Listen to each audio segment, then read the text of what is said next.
Dear students, ఈరోజు మనం అధ్యయనం చేస్తున్న ప్రత్యేక కథనం ఏంటంటే అక్టోబర్ 2.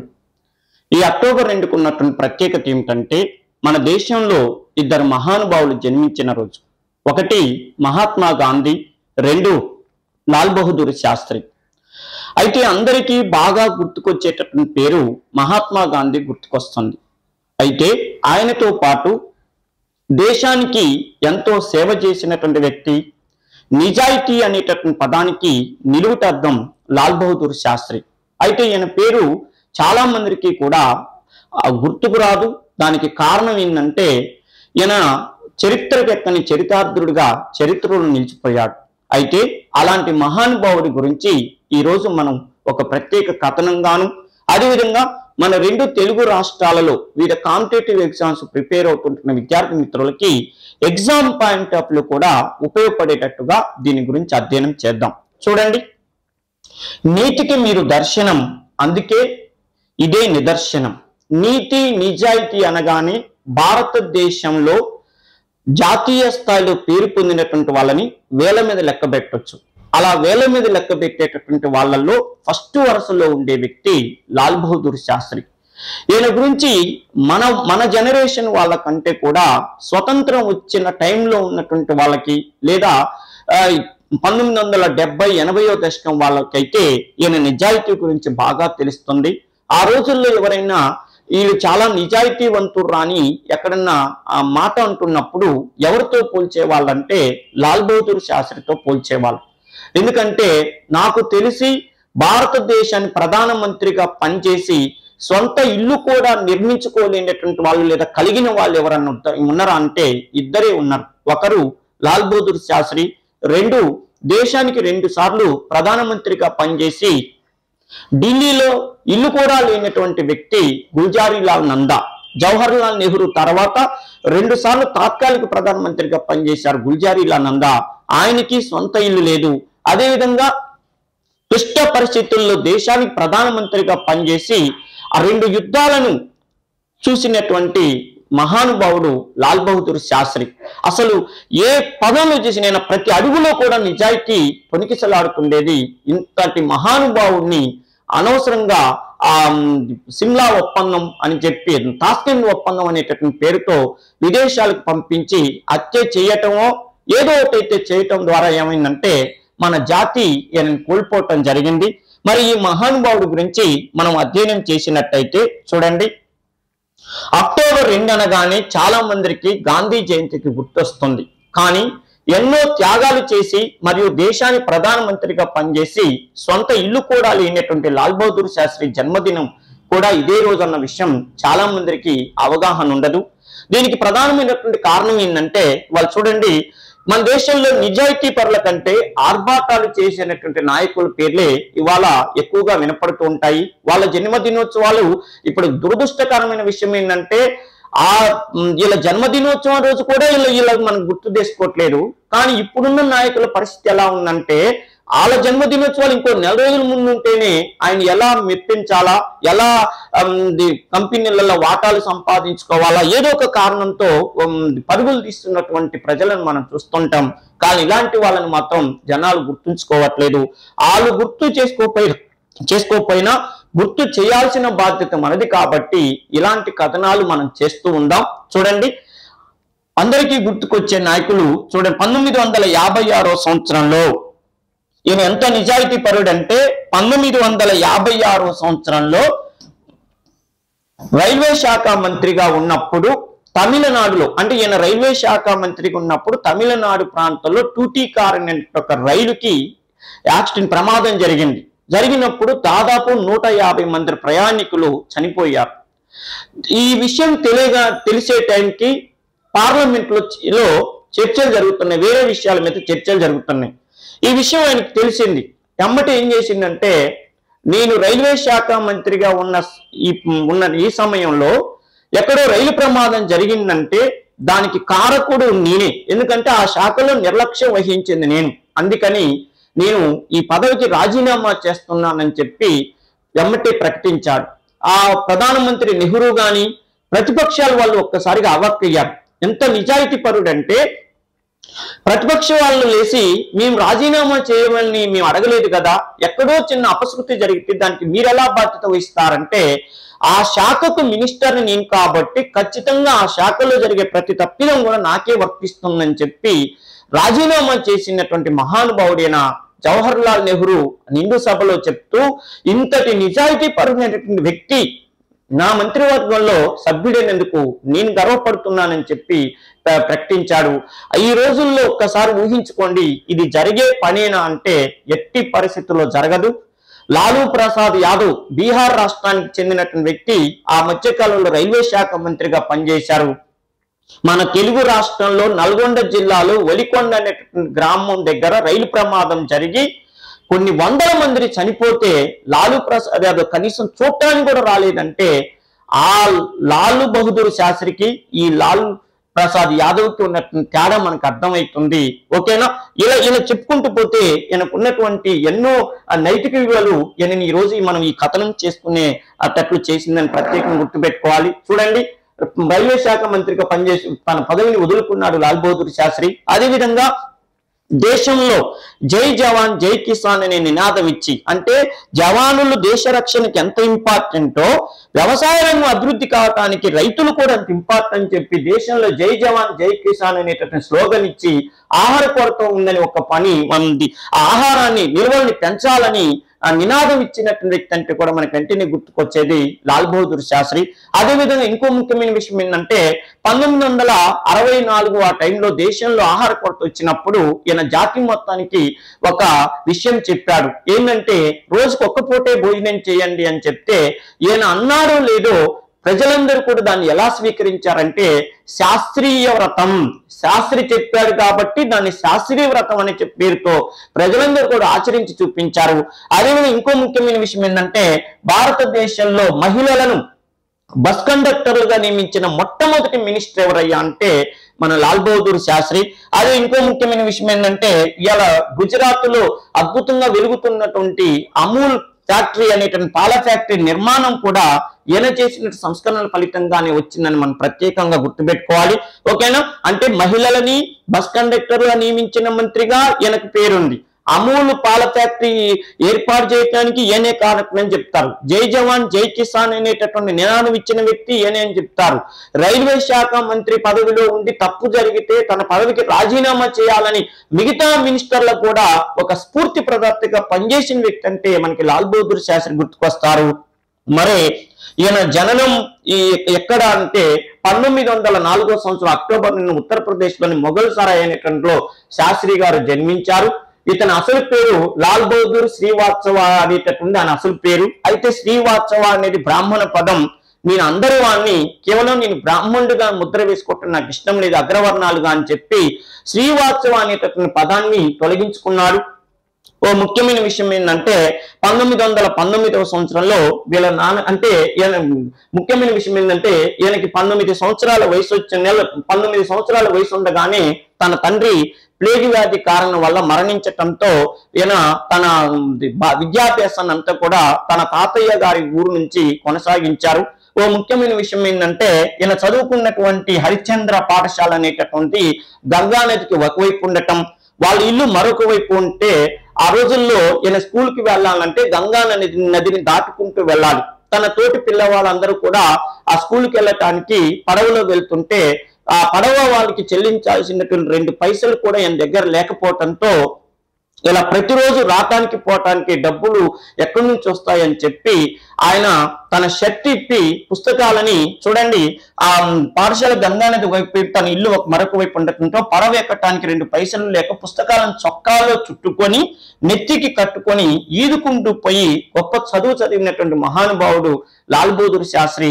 ఇలాంటి వ్యక్తుల యొక్క జీవిత చరిత్రలను గనక మనం చదువుతుంటే నేటి యువత ఇంకా మనం ఎంత కష్టపడి ఉన్నత స్థాయికి వెళ్ళాలనేటటువంటి విషయం మనకు అర్థమవుతున్నది.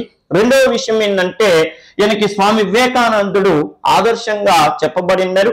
నెక్స్ట్ విషయం ఏంటంటే మరి ఈయన జాతీయోద్యమంలోకి ఎలా వచ్చారంటే గాంధీ 1916వ సంవత్సరంలో వారణాసిలో ఉన్నటువంటి అంటే బెనారస్ హిందూ యూనివర్సిటీకి వెళ్ళి అక్కడ ఇచ్చిన ఉపన్యాసాలు ఈయన జీవితంలో స్వతంత్ర పోరాటాలకు రావాలనే ఆలోచన తీసుకొచ్చాయి. ఇంకో ముఖ్యమైన విషయం ఏంటంటే ఈయన స్వతంత్ర పోరాటంలో కీలక పాత్ర పోషించి ఇక చదువుని పక్కన పెట్టడంతో అక్కడ ఉన్నటువంటి బ్రిటిష్ అధికారులు ఏం చేశారంటే గాంధీ ప్రభావానికి లోనయ్యి స్వతంత్ర పోరాటంలో పనిచేస్తున్న వాళ్ళందరినీ కూడా మా స్కూళ్ళల్లో జాయిన్ కావద్దని చెప్పి స్కూల్ నుంచి వెళ్ళగొడితే ఈయన ఏ స్కూల్లో చదవకుండా ఇక స్వతంత్ర పోరాటంలో తిరుగుతున్న సమయంలో ఓ ముఖ్యమైన విషయం ఏంటంటే శివప్రసాద్ గుప్తా అనేటువంటి వ్యక్తి స్వతంత్ర పోరాటంలో పాల్గొంటూ బ్రిటిష్ వాళ్ళ వల్ల గెంటివేయబడిన విద్యార్థులకి ట్రైనింగ్ ఇవ్వటానికి పెట్టిన స్కూల్లో జాయిన్ అయ్యాడు. అదే కాశీ విద్యాపీఠం. శివప్రసాద్ గుప్తా అనే వ్యక్తి స్థాపించినటువంటి కాశీ విద్యాపీఠంలో చదివి 1925వ సంవత్సరంలో ఫిలాసఫీ పూర్తి చేసి అప్పుడు ఈయన శాస్త్రి అనే బిరుదు పొందాడు. శాస్త్రి అనేది ఆయనకి పుట్టుకతో రాలే. శాస్త్రి అనేటటువంటి బిరుదు ఫిలాసఫీ పూర్తి చేసి గోల్డ్ మెడల్ వచ్చినప్పుడు ఆయనకి శాస్త్రి అనే బిరుదు ఇచ్చారు. శాస్త్రి అంటే స్కాలర్ అని అర్థం. ఓకేనా. లాల్ బహదూర్ శాస్త్రి అంటే స్కాలర్ అనేటటువంటి బిరుదు పొందాడు. ఆ తర్వాత విషయం ఏంటంటే అతివాద నాయకుడు అయినటువంటి లాలా లజపత్ రాయ్ స్థాపించిన లోక్ సేవక మండలిలో చేరి అంటరానితనంపై పోరాటం చేశాడు. గాంధీ మాట విని ఐఎన్సీలో సభ్యత్వం తీసుకున్నాడు. జాతీయ పోరాటంలో 9 సంవత్సరాల పాటు జైలు శిక్షను అనుభవించినటువంటి జాతీయ నాయకుడు లాల్ బహదూర్ శాస్త్రి. ఆ తర్వాత ఈయన ఎలాంటి పదవులు దేశ స్వతంత్రం వచ్చిన తర్వాత ఎలాంటి పదవులు నిర్వహించారు గాంధీ నెహ్రూ గారి నాయకత్వంలో అంటే 1952వ సంవత్సరంలో కేంద్రంలో పోలీసు ట్రాన్స్పోర్ట్ మినిస్టర్ గా పనిచేశారు. ఆ సమయంలోనే ఆయన మహిళా కండక్టర్లని నియమించటం జరిగింది. రెండో విషయం ఏంటంటే 1956లో కేంద్రంలో రైల్వే శాఖ మంత్రిగా మంత్రి పదవి నిర్వహించారు. ఆ సమయంలోనే టూటీ కారు ట్రైన్ కి యాక్సిడెంట్ అయితే దానికి తానే బాధ్యత వహిస్తున్నానని చెప్పి రాజీనామా చేశాడు. 1950 1961 మధ్య కాలంలో ఇండియన్ ట్రేడింగ్ మినిస్టర్ గా పనిచేశాడు. 1961-63 మధ్య కేంద్ర హోంమంత్రిగా పదవిని నిర్వహించారు. నెక్స్ట్ 1964లో నెహ్రూ గారి మరణం తర్వాత దేశ ప్రధాని పదవిని నిర్వహించారు. ఓకేనా. దేశ ప్రధాని పదవి నిర్వహించారు. మరి ఆయా మంత్రి పదవుల్లో ఉండి ఆయన చేసిన సంస్కరణలు ఏంటని చూసినట్టయితే శ్రీలంక బస్ కండక్టర్ గా నియమింపజేశాడు. పాల ఉత్పత్తులు పెంచడానికి గుజరాత్ లో అమూల్ పాల ఫ్యాక్టరీని స్థాపింపజేశాడు. 1962లో చైనాతో యుద్ధం వలన ఇండియాలో ఓడిపోగా ఆర్థిక వ్యవస్థ అస్తవ్యస్తం కావటం, ఆహార కొరత రావడంతో దీన్ని ప్రజలని ఒక్కపూట భోజనం చేయాలని శాస్త్రి గారు పిలిపివ్వటంతో దీన్ని ప్రజలందరూ కూడా శాస్త్రీయ వ్రతంగా ఆచరించేలా చేశాడు. ఫుడ్ కార్పొరేషన్ ఆఫ్ ఇండియా అంటే FCI అనేటటువంటిది ఏర్పడటానికి దానికి కారకుడు ఎవరంటే లాల్ బహదూర్ శాస్త్రి అని చెప్పి మనం ప్రత్యేకంగా గుర్తుపెట్టుకోవాలి. ఓకేనా. నెక్స్ట్ విషయం ఏంటంటే జై జవాన్ జై కిసాన్ అనే నినాదం కూడా ఇతనిదే.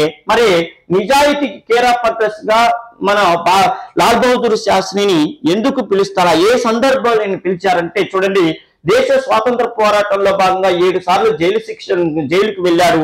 7 సార్లు జైలుకి వెళ్ళాడు. 9 సంవత్సరాల పాటు జైలు శిక్షను అనుభవించాడు. మొత్తంగా తన కుమార్తె ఒక ముఖ్యమైన విషయం ఏంటంటే ఆయన గురించి గొప్పగా చెప్పేది జైలు అధికారులు కూడా ఆ రోజుల్లో స్వతంత్ర పోరాటంలో గొప్పగా చెప్పుకున్న విషయం ఏంటంటే ఈయన జైల్లో స్వతంత్ర పోరాటంలో జైల్లో ఉన్నప్పుడు తన కుమార్తెకి అనారోగ్యం సోకిందని చెప్పి కుటుంబ సభ్యులు వర్తమానం పంపించగానే ఈయన జైలు అధికారులకు చెప్పుకున్నాడు, నా కుమార్తెకు అనారోగ్యం అంట, నేను జైలు నుంచి వెళ్ళి వాళ్ళని చూసి వస్తాను, నాకు ఒక 15 రోజులు టైం ఇవ్వండి అని చెప్తే అవకాశం ఇవ్వండి చెప్తే అధికారులు 15 రోజులు ఇస్తారు.